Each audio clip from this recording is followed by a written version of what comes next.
هلو، ايه الاخبار؟ السلام عليكم. في حاجه كده حابب انبه عليها. احنا في الفيديو اللي فات انا كنت اتكلمت في بوينت معينه. اتكلمت ان شاء الله الفتره الجايه هبدا انزل محتوى يخلينا نحب القراءه، وقلت بنفس اللفظ كده ده الموضوع المهم. وقلت بقى الموضوع الاهم ان احنا ازاي نكره مش نسيب او نترك.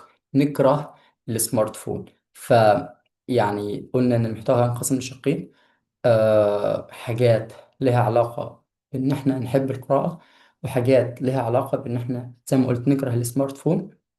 في الفيديو ده حابة انوه على حاجة بسيطة جدا جدا جدا. الفيديو مش هيطول، مش هيعدي دقيقتين ان شاء الله.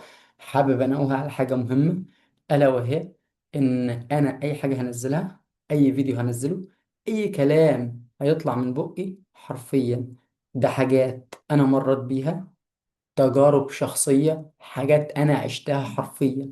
أي كلمة بقولها دي حاجة أنا عشتها. أي كلمة أنا قلتها في الفيديو اللي فات دي حاجات أنا عشتها. فحتى لو كنت قلت حاجة scientifically، حتى لو كنت منشنت حاجة علمية، لو كنت منشنت حاجة من كتاب، منشنت حاجة الكاتب، منشنت حاجة في مقال شفته، حرفيا كل ده تمام، مفيش مشكلة. لكن الحاجة اللي أنا بقولها أنا بكون حاسسها. يعني الحاجة اللي أنا بقولها حرفيا ما كان من القلب يصل إلى القلب. أي حاجة أنا هنزلها أكون فعلا أنا مريت بيها. ف يعني ممكن في صفات معينة أو في حاجات أنا بقولها في فيديوهات معينة، أنا عشان أوصل ليها أو تكون في شخصيتي ممكن تكون أخذت مني سنة، سنتين، ثلاثة. تخيل في صفة معينة أنا أو شيء معين أنا اتعلمته أو بقوله في فيديو أنا مريت بيه ما يقارب من 3 سنين، سنتين، 4 سنين. بقوله في فيديو دقيقتين. تخيل أنا إيه المشاعر اللي جوايا وأنا بقول حاجة زي كده. فدي حاجة أنا حبيت أنوه عليها.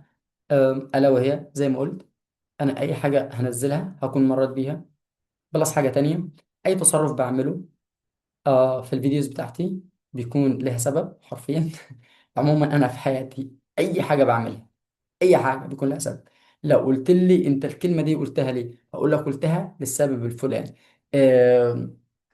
ممكن كلمة أقولها بنبرة معينة. تخيل كلمة أقولها بنبرة معينة، تخيل طريقة كلامي في حاجة معينة. لو قلت لي أنت ليه قلتها بالطريقة دي هقول لك سبب.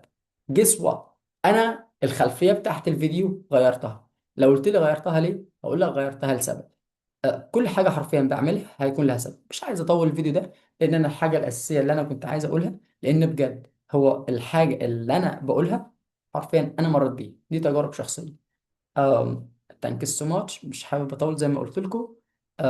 السلام عليكم، اشوفكم ان شاء الله في الفيديو القادم. مع السلامة.